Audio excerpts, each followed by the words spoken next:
how are we doing? It's Abena here and welcome to Coils&Co. This is a natural 4C hair channel, so if you love this video, give it a thumbs up, subscribe, and why not watch some of our other videos as well. So today, let's have a discussion, okay?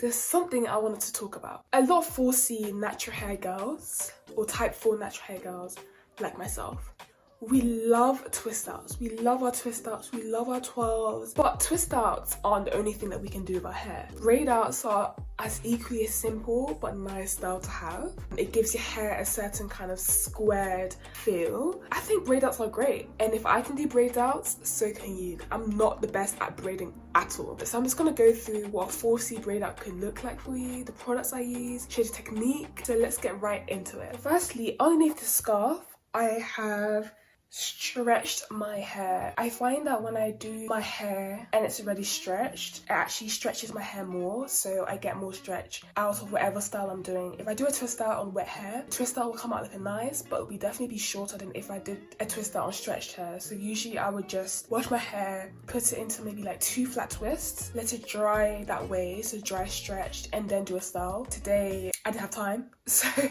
I'm literally sat in the corner of my room doing this.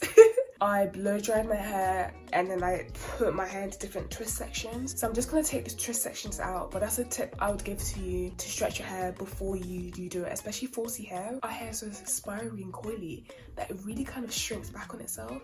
So if you're able to give it extra stretch, it helps, I think. So yeah, this is my hair.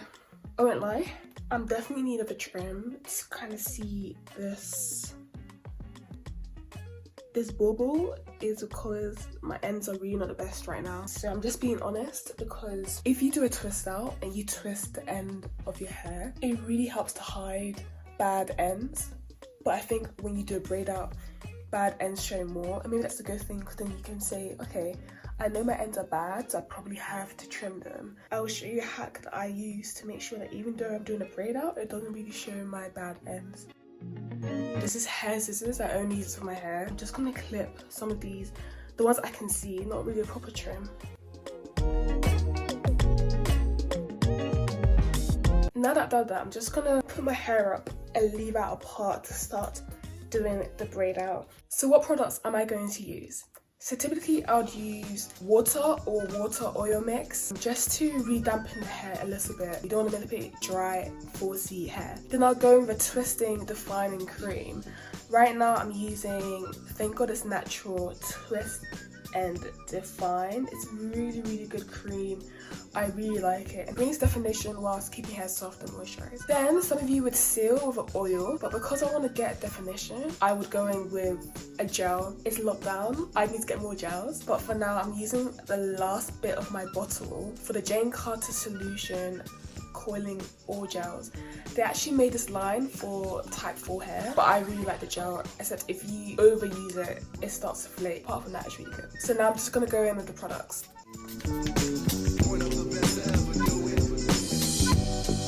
I'm not a very good braider, so how do I do my braid outs? Well, if you follow the simple rules of braiding, then you should be good. You want to part your hair into 3 equal parts, right? So you've got part number 1, part number 2, your middle part number 3. Now what you want to do is bring number 1 and number 3 always to the center. So take 1 and cross it over and bring it to the center, right?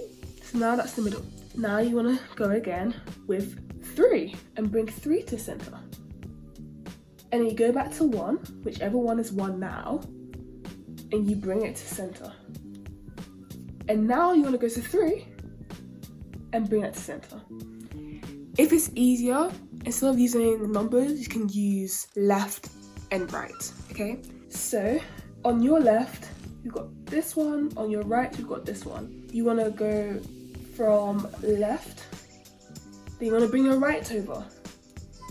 Bring your left in, then bring your right over, and just keep on crisscrossing like that. So that's literally what I'm gonna do. When I get to the end, as a 4C braid out, I would always put in more cream. The last time I did a braid out, the ends came out really dry, so I recommend putting in more cream at the ends. And one, to help you take out your braid out when it's dry, and two, to hide the bad ends I was talking about. Instead of braiding all the way to the end, actually twist your ends. So I braid up to here, and now I'm gonna actually split the middle one into two, and I'm actually going to twist.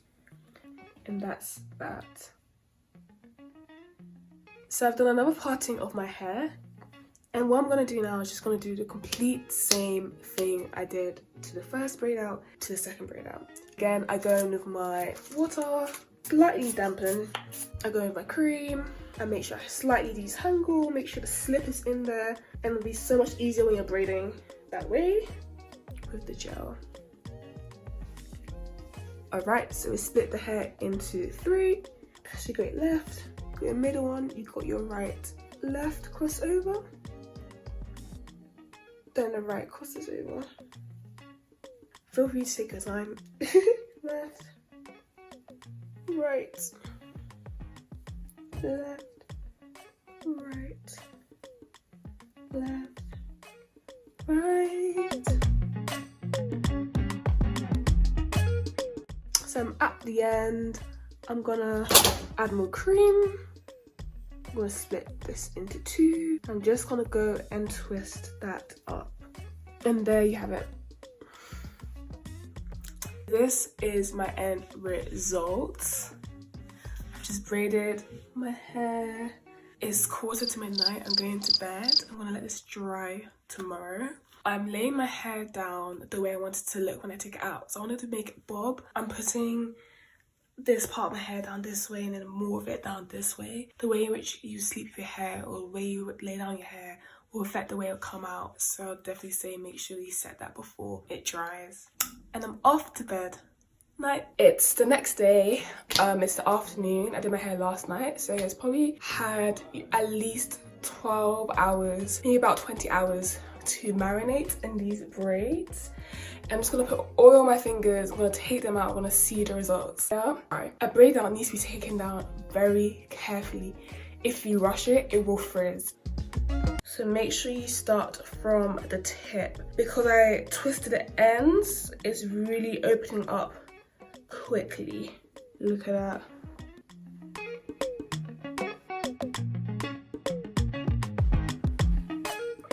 This is it. I've taken my hair out. I haven't really kind of expanded on each braid. I've just taken out the braids. Some of them were a little bit wet, so they've kind of puffed up, but I think the definition has really come out, and that square curl you get from a braid out is looking amazing. So I'm going to show you the back of my hair. Literally, you can just kind of see that definition. Show you the back here as well. Literally just like, look at this. And that's it. If you liked this video, give it a thumbs up. Let me know if you're gonna try it yourself, and stay tuned for the next video with Coily Love Abena.